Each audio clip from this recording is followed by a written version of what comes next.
मैं ये सोच कर रही थी कि जो मेरे अंदर आज भाव आएंगे सिर्फ उन्हीं का ही उद्धार करूँगी मैं। तो आदरणीय principal sir, Shri H N. Sir, Rathore sir, मेरे हस्बैंड संदीप जोशी, मेरे माता पिता, मेरे तीनों बच्चे और मेरे सभी साथीगण,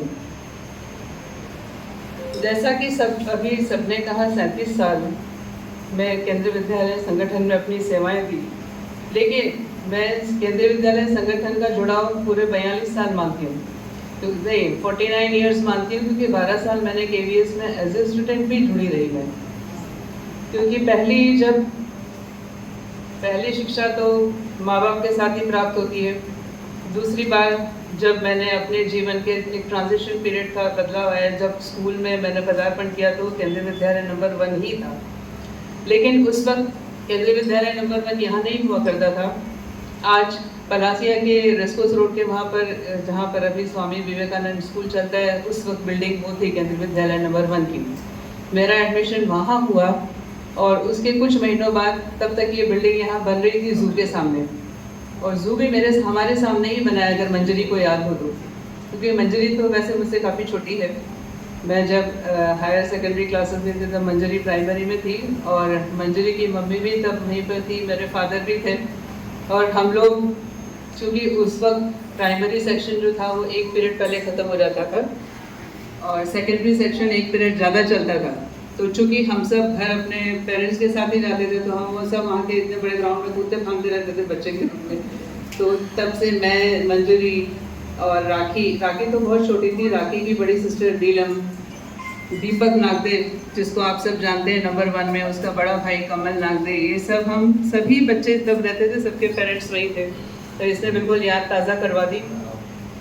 और वो जो 50 पैसे की कचौरी खाते थे, उसका टेस्ट आज कहीं ढूंढने पर नहीं मिलेगा।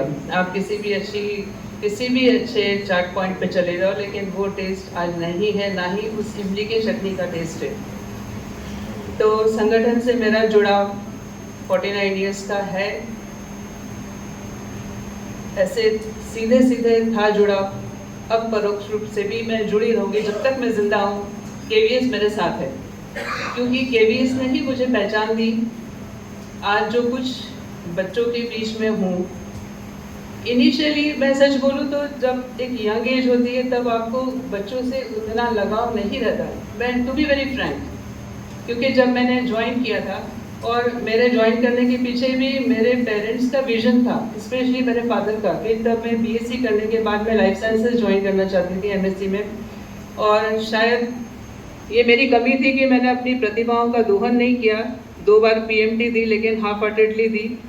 तो उस वक्त प्रोफेशनल के नाम पे वही था कि पीएमटी, क्योंकि मैं बायोसाइड थी। बीएससी करने के बाद मैंने लाइफ साइंसेज ज्वाइन करना था, तो मेरे फादर ने सबसे पहले कहा कि नहीं, एक प्रोफेशनल डिग्री लो। अब प्रोफेशनल डिग्री उस वक्त बीएड था, तो बीएड में अपीयर हुई, बीएड में इंटरव्यू दिया। उस वक्त इंटरव्यू बेसिस पे हुआ करता था, परसेंटेज बेसिस और इंटरव्यू बेसिस पे हुआ करता था। तो यहाँ यूटीटी डिपार्टमेंट में मेरा बीएड में सिलेक्शन हो गया।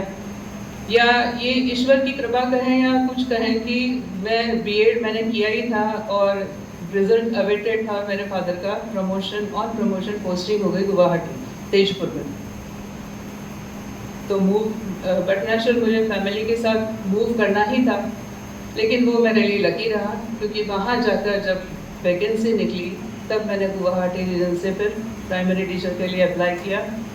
साथ ही साथ मैंने टीजीटी के लिए भी अप्लाई किया, लेकिन शायद मुझे प्राइमरी टीचर ही बने रहना था। तो टीजीटी के इंटरव्यूज़ ओवर हो चुके थे, क्योंकि समर्स में हम लोग इंदौर आते थे, और उन दिनों इंदौर से गुवाहाटी जाना it was a really difficult task. तब तो फ्लाइट्स में नहीं थी, एक आध फ्लाइट इंडियन एयरलाइंस की होती थी, फ्लाइट से तो तब हम सोच भी नहीं सकते थे जाने का, बिल्कुल मतलब बियॉन्ड हमारा इमेजिनेशन था कि हम फ्लाइट यूज़ करके जाएं। ट्रेन था एक माध्यम, ट्रेन से भी ऑनलाइन रिजर्वेशंस नहीं हुआ करते थे, यहाँ से दिल्ली से फिर आप करवाओ, तो उस बीच में हम तक खबर ही नहीं पहुँची कि टीजीटी के इंटरव्यूज़ भी हैं और मेरा नाम टीजीटी में भी आया है। जैसे तैसे पहुँचे हैं और उसी रात को रवाना हुए गुवाहाटी के लिए। लकीली मेरा सिलेक्शन हो गया, और उस मामले में अपने आप को फिर भी लकी मानूंगी कि अगर मैं लाइफ साइंसेज ज्वाइन कर ली होती तो शायद पेरेंट्स से दूर रह के मुझे इंदौर में करना पड़ता है। तब इतने हॉस्टल वगैरह भी नहीं थे, कुछ नहीं थे, तो एक अच्छा नहीं हुआ मेरे लिए। लेकिन जब आप उस वक्त थोड़ा सा बच्चों के साथ कोप अप करना, बच्चों को पढ़ाना संभालना थोड़ा सा मुश्किल लगता था यंग एज में, क्योंकि आई वॉज वेरी यंग। और जहाँ मैंने केवी नंबर 1 तेजपुर में ज्वाइन किया था, आई वॉज द यंगेस्ट। और अब उसके बाद तब देखती थी कि 23 में रिटायर होंगी, कितना लंबा पीरियड है, लेकिन वो अब देखो तो लगता है पल झपकते निकल गया। लेकिन जैसे जैसे मैं एडवांस एज में आती गई, तब मेरा बच्चों से लगाव बढ़ता गया। तब मैंने बच्चों की साइकोलॉजी समझी। और जनरली हम बच्चों को दोष दे देते हैं कि बच्चा ऐसा, लेकिन अगर उसके पीछे बैकग्राउंड में जाके देखें तो कई सारी चीज़ें होती हैं जो बच्चे की साइकोलॉजी बिगाड़ती हैं। तो हो सकता है इसी कारण बच्चों ने मुझे बहुत प्यार दिया, नो डाउट। और जो बच्चे चले गए, आज भी मेरे पास मैसेज आया है, जो कभी 12th बैच पास आउट हो गई थी 2-3 साल पहले, हैप्पी रिटायरमेंट डे मैडम। मतलब उसको याद था कि, और वो बोले भी कि मैडम आज हम आपके पास आना चाहते थे लेकिन टाइम की कमी है तो हम कल आएंगे। और यही बच्चे मुझसे मिलकर रोते हुए गए थे। तो ये मेरा अचीवमेंट है, मैंने बच्चों को दिया तो बच्चों ने मुझे दुगना वापस लिया। तो उसके लिए मैं भाग्यशाली समझती हूँ।